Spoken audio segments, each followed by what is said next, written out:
Hello, good afternoon. You're welcome to the Marketplace with me, Charles Aitim. In the next 30 minutes, we shall take you live to the Shippers Authority, where ongoing is the Ghana National Chamber of Commerce as well as the Joy Business public sensitization on the Africa Continental Free Trade Agreement area. We shall take you live there to get the feed on the submission so far. Plus, President of the Ghana Institute of Engineering opposes the government's partnership with Egypt Air for a national carrier.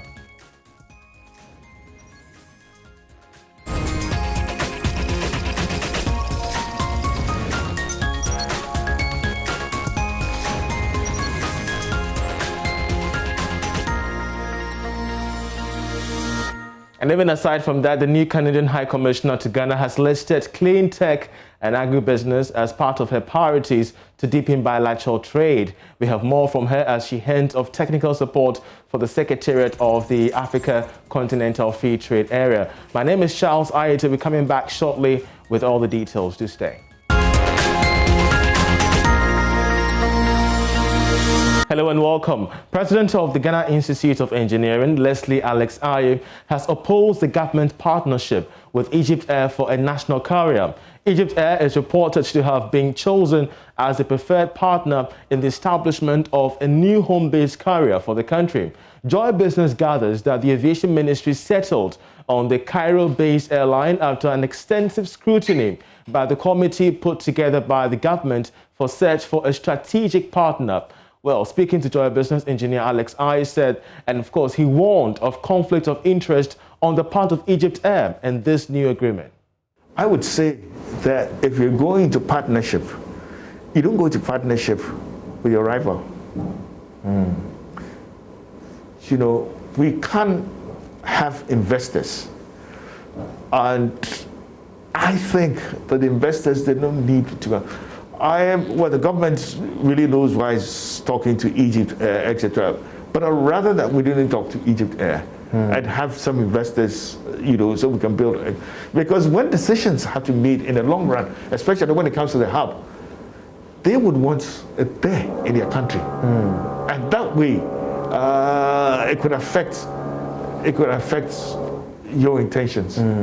Yes. So matters of conflict of interest could exactly. Arise. You know, so we need to be able to look bring in the private sector, and that they will be able to, because then it will be our dream, it will be our vision, and the decisions to do ABC will be based on what we think, and now they would also want to look into their interests. You see, that becomes a bit dicey. So I would prefer that we invited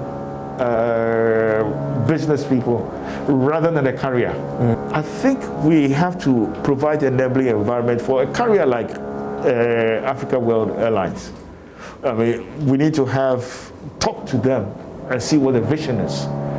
And they need to open up and have many more people invest, because Africa, they're doing very well along the West Coast. I mean, I know some people prefer Africa World to other airlines. I mean, we need to encourage them. And we have the routes, you know, we need to encourage them to build up the routes. They can do the distribution, you know, along the West Coast for other people. I think we need to do that. So you feel Africa World Airlines could be the best that we could opt for? Africa World Airlines and any other people who could come up with ideas. That was the president of the Ghana Institute of Engineering. Let's stay on the matters regarding the national carrier, because an aviation expert who also has been the former chief operations officer for Africa World Airlines, Sean Mendes, says government must tread cautiously in its partnerships with Egypt Air for the national carrier. There's definitely going to be some level of conflict. Whether that's acceptable to the government of Ghana or not is to be determined. Egypt Air itself is a government-owned airline. So while you may not be having, you may be saying that the government of Ghana will not be interfering in the airline's operations. If Egypt Air is your strategic partner, that means the government of Egypt is going to be calling the shots. Now, is that acceptable to Ghana? I don't know. That's something for the parliamentarians, for the elected representatives, for the ministers, for the president to make that determination. Egypt Air itself is in very dire financial conditions right now. They are in need of a government bailout to continue operating themselves. So even if there were to be a deal, It is not as though Ghana will be going into partnership with with someone who had all the resources. They would be dependent on the government of Egypt's handouts, effectively, to make this project run. So there are questions to be asked. I don't know the answers to it, but definitely I would be interested to see the answers to those questions before I can either back it or say it's something that probably isn't going to work. Just as Sean Mendes rightly stated, we shall be seeking to have answers on this particular partnership between government as well as Egypt Air when it comes to the national carrier. We do know the aviation ministry has been scrapped. Of course, it's currently under that of the transport ministry. We shall be engaging the minister designate as soon as he's cleared to get his word on this developing story. But away from that, to some trade-related matters, the Canadian High Commissioner to Ghana, Kati Shabazz, says that Canada will take advantage of economic opportunities in Ghana, whilst helping Canadian investors to create the linkages they need to succeed here. According to her, infrastructure, clean technology, agriculture and education are the main investment areas for Canada. With a 3.5 trillion Canadian dollar turnover, prospects for the African Continental Free Trade Agreement looks attractive for countries like Canada. Carter says Canada is providing support to the Secretariat through funding from the United Nations Economic Commission for Africa, UNECA. We have already seen a significant growth in trade with Ghana, which is now our fourth largest partner in terms of sub-Saharan Africa for trade and exports from Canada. So we want to build on those successes. We also see that there are lots of opportunities. So we want to find new opportunities and use the Trade Commissioner Service based at the High Commission here in Accra to look for those opportunities and to help put companies from Canada in touch with local partners. So we see opportunities, for example, in the areas of infrastructure, in clean technology, in agriculture and agri-processing and so on. And so we'll be looking for education as well. So we'll be looking for opportunities to match Canadian companies with potential interests here.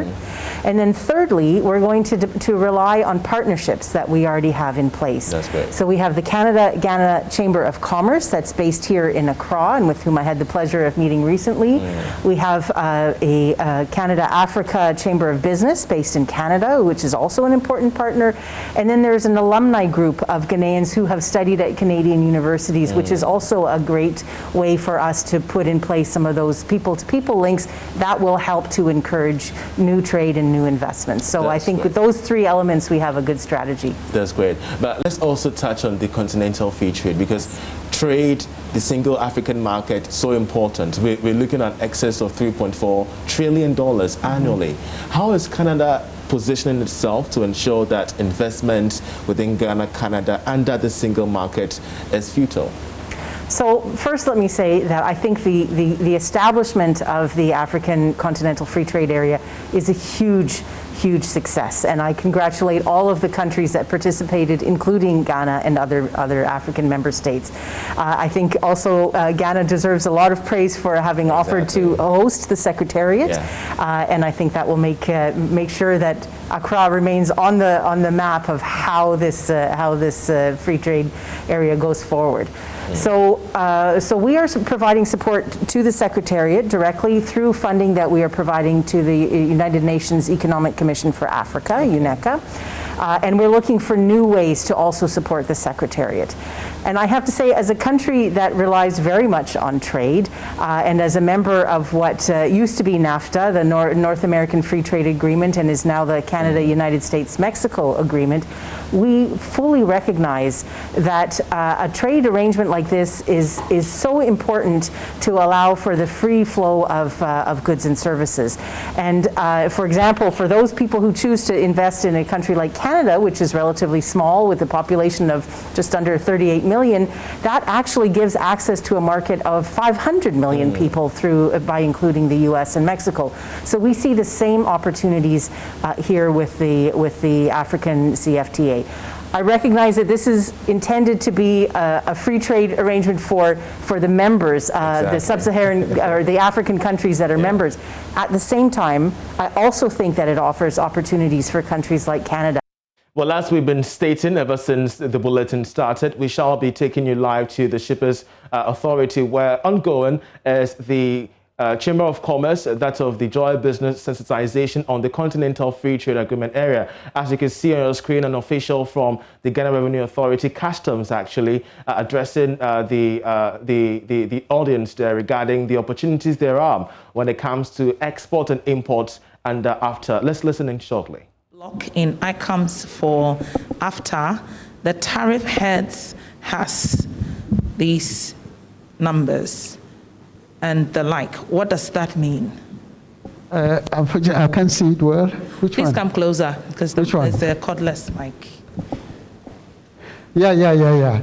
This tells the dismantling schedule. And let me apologize that this one has not been accepted. The ECOWAS has come up with a new dismantling schedule. Unfortunately, there's no time for us to show you some of these things. Probably if we get another opportunity, we'll show it to you. We are applying a linear dismantling schedule. So for every year, we'll take off certain percentages until the 10th year. This one was very complex for us, and we raised it up with ECOWAS, and they have changed it. African Union didn't even accept this. So this is, we'll replace this with what we have currently placed from ECOWAS. Well, I gather there are some people on Zoom who want to ask their own questions, and so if they're ready with it, we will give the opportunity to the first person. Yeah. Okay. As we're waiting for that. A very quick question, Yes. as a follow-up to what he just said. Mr. Akoto, can I just find out the status of the $200 that GRA imposes on exporters from Burkina for every consignment? Because based on what you just said, then I think this shouldn't be. So if you could please cure me of my ignorance on this. Thank you very much. Madam, this is rather a very difficult one for me. I have to consult with my commissioner, please. Then we'll get back to you, madam. Okay, do we have a question? Do you have punishment mechanisms for countries who go out and impose duty, as we are currently experiencing with Benin, with ECOWAS for the past 6 months? Let me again speak for Mr. Wivi, because he has left. He should have responded to this. Fortunately, I was attending the meetings with him, so that's what he said. There's a dispute, a whole protocol on dispute settlement. When they do something that is outside the agreement, then you can lodge a complaint against them, and they will be taken through the necessary sanction. There's a whole procedure for it. A committee will be set, and then they look into the issue. Just like the WTO, it pertains in WTO. When you go against the trade agreement, a complaint is lodged against you, and you are taken through an arbitration process. So what we are going through with Benin, unfortunately, Benin hasn't ratified the agreement. So after we can't take them. But I know, because I work very closely with the Minister of Trade, complaint has been lodged to ECOWAS, and ECOWAS is ready to take it up with Benin. I don't know whether Dr. Asedu will speak to that, but because I've seen some of the communications, I think government is taking it very seriously, the concerns of our traders or manufacturers. So government is acting very swiftly on the through Minister of Trade. I'm sure the next question, the person wants to know how the rules of origin applies to this. And can people bring cars from Togo? As far as we know, look, general public, let's be fair. Togo has no car manufacturing company. You can bring a car from Togo that will benefit from the reliefs. Excuse me, as I stand there, I'm not aware that Togo has an auto company like we are trying to establish. If they have, and they satisfy the rules like I outlined, then fine. Ghana will be ready to grant the necessary reliefs. But as far as we are not aware that Togo has a car manufacturing company, no such release will be granted, please. Okay, so for those of you on Zoom, if you want to ask a question, lift your hand. Okay, the person is ready. Okay, so unmute your mic and ask the question. Francis Pencil, I think. Francis, can you unmute yourself? Go ahead with your question. Yeah, my question is on aggregation and also collaboration that the first speaker mentioned. And I want to know that for specifically the youth, the team youth that have now started a starting company, do we have opportunity in the AFTAC? Is there arrangements for incubation or some kind of mentorship that will prepare us adequately to compete in the AFTAC in the future? Thank you. For me, I didn't hear you clearly. You didn't hear the question well. No. Can you repeat yourself? Because I quite also was a bit muffled. Francis. Okay. Yeah, I'm repeating the question, please. Am I audible now? Yes. Hello. Is it audible now? Yes. Okay. My question borders on the aggregation and collaboration that the first speaker mentioned. And I want to ask that particularly for the youth, that we are startup and then also wanting to take opportunity of this AFTAC. Is there any provisional arrangement for mentorship or to groom us to be able to adequately take advantage of this AFTAC in Ghana? Is there any hub, any training hub or mentorship home that has been arranged or has been provided for startup companies or the youth to already in business could be groomed to take advantage of this AFTAC opportunity? Thank you. I'm sure the Ministry of Trade should be able to answer that. Yeah.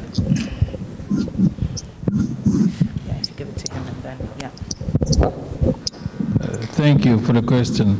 For the startups and the youths who want to take advantage of this new agreement, the government has come up with some initiatives that will help startups. The government is implementing what is called the Ghana Economic Transformation Project. It's a World Bank project with a total of about $200 million. And it has 4 components. And component 3, which is accelerating entrepreneurship and SME growth, is to assist. And that is the Chamber of Commerce and Industry, together with Joy Business, having the sensitization group with members of the business community. You did hear the matters developing, especially when it comes to the Benin impasse with ECOWAS. They've not ratified the agreement, having to cause so many harm to the exporting community there. You're still watching The Marketplace.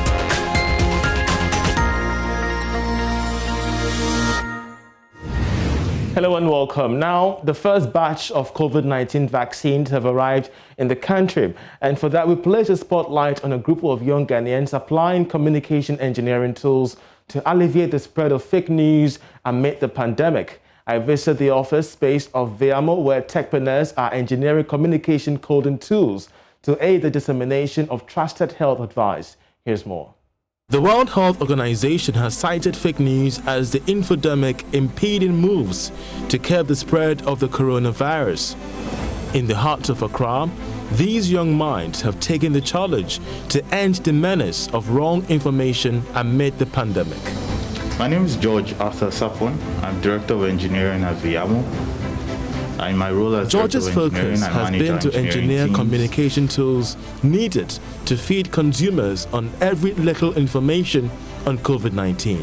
So the outbreak of COVID-19, first of all, put a strain on us, but we were already used to working from home, so it wasn't much of a difference for the team. However, the need for information services became key around the world.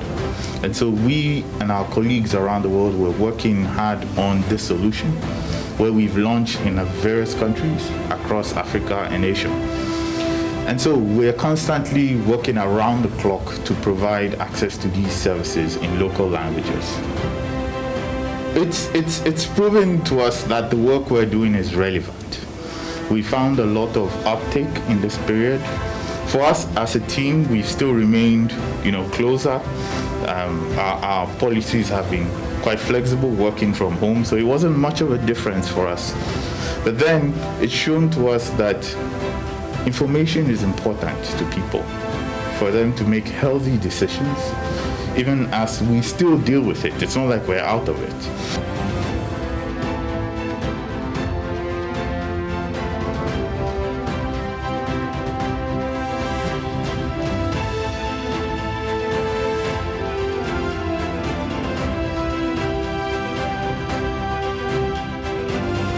They envisage a world where all people have access to the information they need to make decisions for healthy, prosperous lives and have meaningful relationships with government.